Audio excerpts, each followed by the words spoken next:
Hello, this is My Sweet Mess, and welcome to my kitchen, where every week I make a mess trying new recipes in the pursuit of something sweet. This week, I am excited to try a new to me recipe for Black Velvet Cupcakes from Jen at Jen Around the World.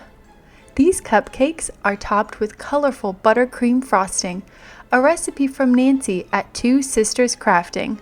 And I'll leave the original recipe link to both recipes in the show notes below. Okay, I think I may have just found my favorite cupcakes ever. These fun and colorful Halloween Black Velvet Cupcakes are spooky, chocolatey, ridiculously moist, and honestly, they turn out so much better than I imagined. The buttercream is delicious and a wonderful sweet balance to the chocolate cupcake. Before I even touch my stand mixer, I have to prep my ingredients and my equipment. I just need to make sure that everything is measured and ready to go before I get started baking, through a process called mise en place. It's a French term and it basically means putting things in place or everything in its place. And it makes such a difference for a smooth bake, especially when you're like me, trying a recipe for the first time. Basically, what you're going to do is you take a look at your recipe steps and your ingredient list before you get started baking. Come on.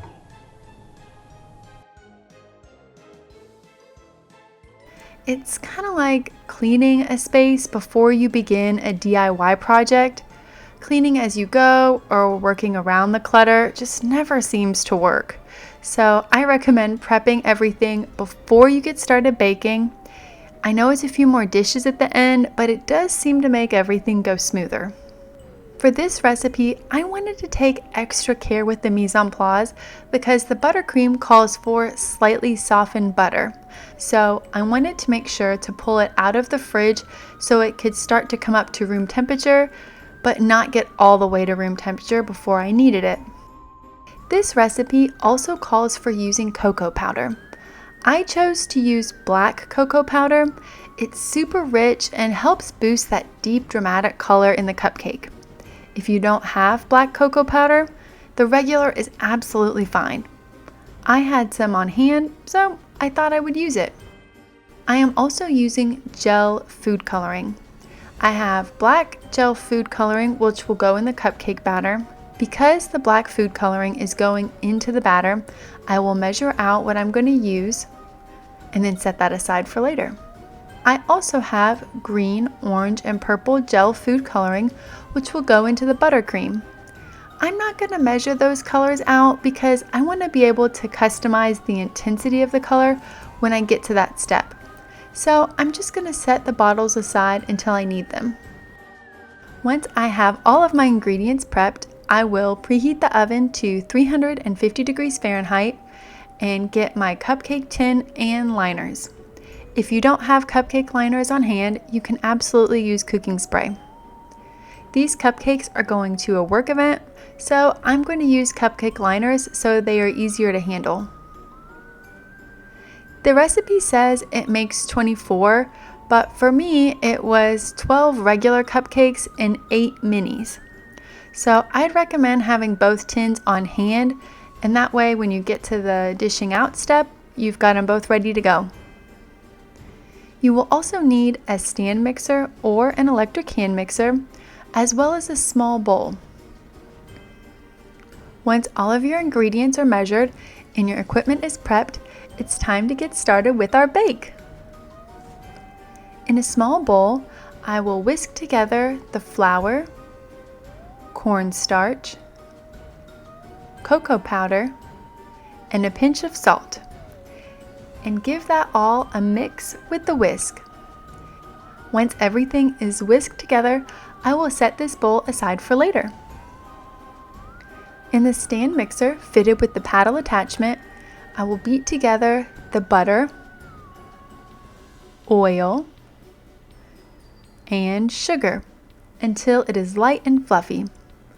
I will let the mixer go for a while until I feel the butter has changed to a lighter color, which should take about 3 minutes. I'm also going to go ahead and scrape down the bottom and the sides of the bowl before I move on.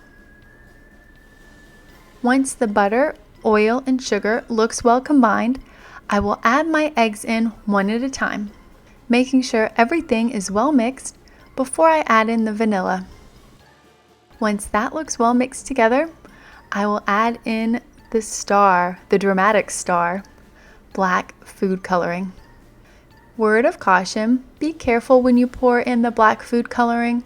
I would recommend turning your mixer off before adding it in, just to avoid any potential splashing. Then I will turn the mixer back on and let it go till everything is well combined. At first it looked kind of gray, but I'm not going to panic. I know once these bake, the color will deepen into that bold black velvet look. Alright, time to fold in the other ingredients. So I'll turn off my mixer and grab the dry ingredients that I whisked together earlier, as well as the buttermilk from the mise en place step. Alternating between dry ingredients and buttermilk, I will slowly get everything added to the mixer. Starting with the dry ingredients, I'll pour some into the mixer, give it a few turns with the spatula, and then turn on the mixer and slowly add in some of the buttermilk. Once that looks well incorporated, I'll repeat the steps, adding dry and then buttermilk before making sure to end with the dry ingredients. I'm also going to scrape down the sides of the bowl quite a few times throughout this process, just to make sure that nothing's hiding at the bottom of the bowl. Now for the fun part. I've got my vinegar and baking soda here, and I have another bowl just so I can combine the ingredients together. It's going to bubble up like a mini science experiment. How fun! Making sure that the baking soda is completely dissolved, I will then stir it into the batter for about 10 seconds. This just helps the cupcakes rise beautifully and gives them a nice soft crumb. Alright, once that looks good, I'm going to take the bowl off the stand mixer and give it a few more turns with the spatula. Again, just making sure that nothing is hiding. Then I'll grab the cupcake tin we prepped earlier and my trusty ice cream scoop, and I'll divide the batter into the liners until they are about 2/3 of the way full. This is a 2 tablespoon scoop, which for me did not fill the liner to the 2/3 of the way mark that I was looking for. So I did have to go back and add more batter to a few of the wells. As I am dishing up this batter, I am amazed at how light it is. If you make these cupcakes, let me know in the comments below if you had a similar experience with the batter. Once all the batter is in your cupcake tin, I will bake these at 350 degrees Fahrenheit for 15 to 18 minutes, or until a toothpick comes out with a few crumbs clinging to it. And I'm back. Let's make some buttercream. In a stand mixer or using an electric hand mixer, I'm going to start with slightly softened butter. Honestly, at this point, mine is fully room temperature. I hope that doesn't cause problems, but I guess we'll find out here pretty quick. I'm going to mix my butter with vanilla for about 2 minutes. I went ahead and cranked that mixer up to really help whip some air into the butter. Once that looks well incorporated, I'm going to take a spatula and scrape down the sides and the bottom of the bowl, then add a little bit of the powdered sugar to the butter mixture. If you want to add the whole 4 cups at once, be my guest. I personally am more comfortable adding it in stages just to help keep the mess to a minimum, hopefully, but you do what you want to do. It's your buttercream after all. After multiple stages of adding powdered sugar, turning on the mixer, scraping the sides, adding more powdered sugar, all of my powdered sugar is fully mixed in, and I'm going to take a look at my frosting. If it looks too dry or crumbly, I'll add a little bit of milk, about a teaspoon at a time, until it's smooth and spreadable. And don't forget to taste it. For me personally, I found this a little bit on the sweet side, so I actually added a pinch of salt just to help balance everything out. You may not need that, but I did, so I added it. Once the buttercream looks and tastes exactly how I want it, I'll give it a few more turns with the spatula and then divide it into 3 bowls, one for each color. Using the gel food coloring I set aside earlier, I'll add a few drops of each color to the respective bowl and tint each bowl of buttercream. I'm going to start with small amounts of food coloring, knowing that I can always add more. Once all the colors were how I wanted them to look, I took out 3 individual piping bags and loaded each color into its own bag. Now, normally, when I fill up a piping bag, I have a piping tip in the bottom of the bag, and then I'm loading the bag with the frosting. Because I'm going to take the 3 individual piping bags and put them into one bag later on, I did not cut the tip of each piping bag yet. I just loaded the buttercream. I hope that makes sense. I think it will in the end. Once all of my buttercream is loaded into the individual bags, I have another bag, that's the blue one, where it is already fitted with a piping tip.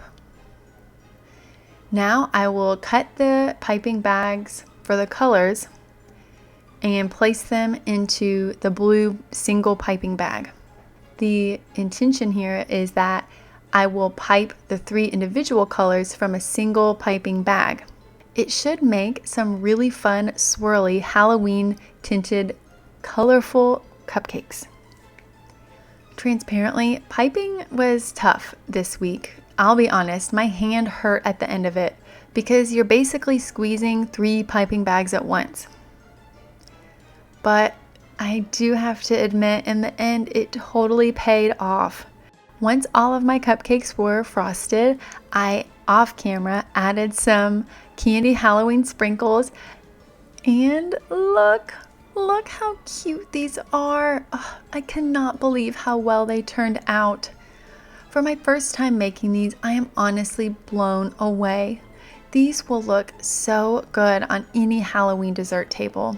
Let me grab one of the mini cupcakes and just give it a taste. Oh my gosh, these are fantastic. Oh, they are rich, chocolatey, and so soft. These might be my new favorite cupcake. I am so glad I added that pinch of salt to the buttercream. It really sets off that chocolate and sweet and salty flavor. I just love it. If you give these a try, please let me know how they turn out for you. Thank you so much for being with me here today. And remember, trying new things is messy, but the end result can be pretty sweet. Have a great rest of your day. Bye now.